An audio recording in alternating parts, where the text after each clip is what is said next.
Hey guys, I hope you're all doing well. So in the last lesson we did emerging at a T-junction, and in today's lesson we'll be approaching a T-junction, which is when you're on the main road and turning left or right into a side road.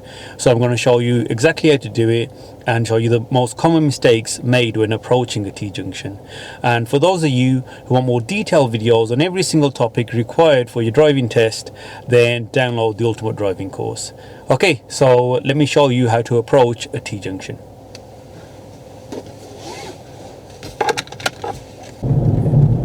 So as always, we'll be using the MSPSL routine. So when approaching a turning to the left, check your centre mirror, left mirror, signal left, keep your normal driving position, gently brake to about 15 miles an hour, select gear 2, clutch up all the way, follow the curb and look into the road, and then once you've entered the new road, straighten up, check your centre mirror, right mirror and gently accelerate.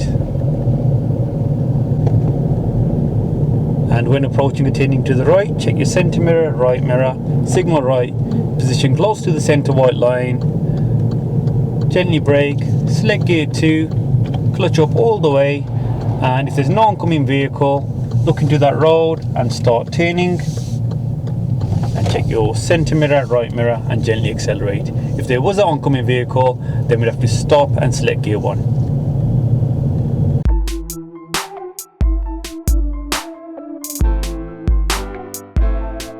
Now I'm going to show you the most common mistakes that people make when approaching the T-junction.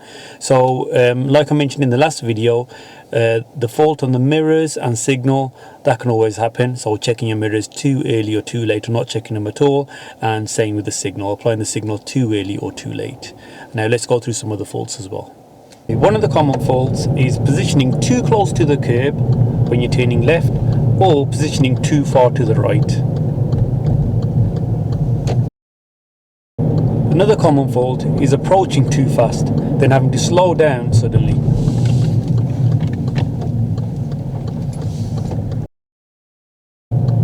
And also approaching too slow and selecting gear 1, which is going to slow the car down too much. And another common fault is keeping the clutch pedal down after selecting the gear, which is coasting.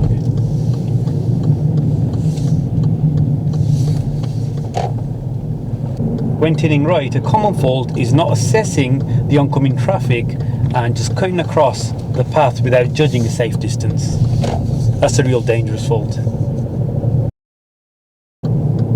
Another fault when turning right is steering too early and cutting across the other side of the road, which is called cutting the corner.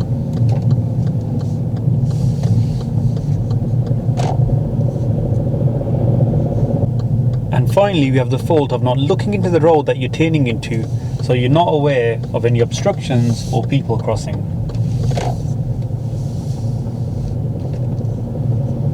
I hope you found that helpful, and like always, please subscribe, and I'll see you in the next video.